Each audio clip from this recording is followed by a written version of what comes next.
ಕಳೆದ 15 ದಿನಗಳ ಕಾಲ ಧಾರಾಕಾರವಾಗಿ ಸುರಿಯುತ್ತಿರುವ ಮಳೆಯಿಂದ ಎಲ್ಲ ಹಳ್ಳ ಕೊಳ್ಳಗಳು ತುಂಬಿ ಹರಿಯುತ್ತಿವೆ. ಅದರಲ್ಲಿ ನಮ್ಮ ಗ್ರಾಮದ ಮೇಲೆ ಹಾದು ಹೋಗುತ್ತಿರತಕ್ಕಂತ ದೊಡ್ಡ ಹಳ್ಳ ಅಂದ್ರ ಬೋರಿ ಹಳ್ಳ.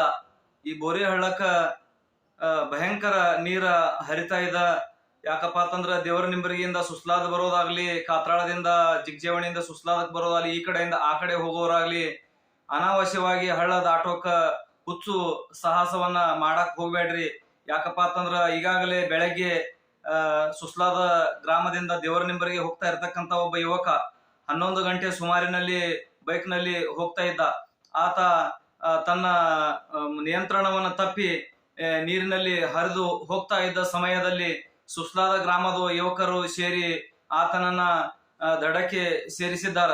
ಯಾಕಪ್ಪ ಅಂತಂದ್ರೆ ಯಾರೂ ಸಹಿತ ಇಂಥ ಸಮಯದಲ್ಲಿ ಹಳ್ಳಕ್ಕೆ ಧುಮುಕಿ ಅವರನ್ನ ಹೊರತರಲು ಯಾರೋ ಪ್ರಯತ್ನ ಮಾಡ್ಲಕ್ ಕಠಿಣ ಅದ.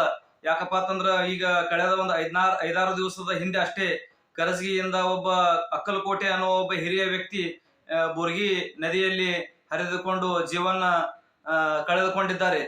ಆದ ಕಾರಣ ತಮ್ಮೆಲ್ಲರಲ್ಲಿ ತಿಳಿಸುವುದೇ ಏನಪ್ಪಾ ಅಂತಂದ್ರ ಯಾರೂ ಸಹಿತ ಇಂಥ ಹುಚ್ಚ ಸಾಹಸವನ್ನ ಮಾಡಕ್ ಹೋಗ್ಬೇಡ್ರಿ. ಯಾಕಪ್ಪ ಅಂತಂದ್ರ ಈ ಜೀವ ಹೋದ್ಮೇಲೆ ಮತ್ತ ಹೊಳ್ಳಿ ಬರೋದಿಲ್ಲ. ನಮ್ಮ ಕೆಲಸಗಳು ಮತ್ತೆ ನಾಳೆ ಅಥವಾ ನಾಡ್ದ ಮಾಡ್ಕೋಬಹುದು.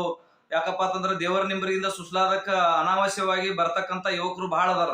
ತಮ್ಮಲ್ಲಿ ಕೇಳೋದು ಇಷ್ಟೇ, ಯಾಕಪ್ಪ ಅಂತಂದ್ರ ನೀವು ಬರ್ರಿ, ಅವಶ್ಯ ಹೋರಿ, ಅದೇನು ವಿಷಯ ಇಲ್ಲ. ಯಾಕಪ್ಪ ಅಂತಂದ್ರ ನೀವು ಇಂಥ ಹಳ್ಳ ಕೊಳ್ಳ ಬಂದ ಹೊತ್ನಾಗ್ರೆ ಒಂದ್ ಸ್ವಲ್ಪ ನೀವು ಸಾವಧಾನ ಇರ್ರಿ ಅಂತ ನಾನು ತಮ್ಮಲ್ಲಿ ಮತ್ತೊಮ್ಮೆ ಕೇಳಿಕೊಳ್ಳುತ್ತೇನೆ. ಸುಸ್ಲಾದ ಗ್ರಾಮದ ಎಲ್ಲರಲ್ಲಿಯೂ ಕೂಡ ಸಹ ನೀರ ಎಷ್ಟ್ ಅದಾವ ಅದನ್ನ ನೋಡ್ಕೊಂಡು ಮಾಡ್ಕೊಂಡೆ ಹಾಯ್ರಿ ಅಂತ ತಮ್ಮಲ್ಲಿ ಕಳಕಳಿಯಿಂದ ನಾನು ಕೇಳಿಕೊಳ್ಳುತ್ತೇನೆ.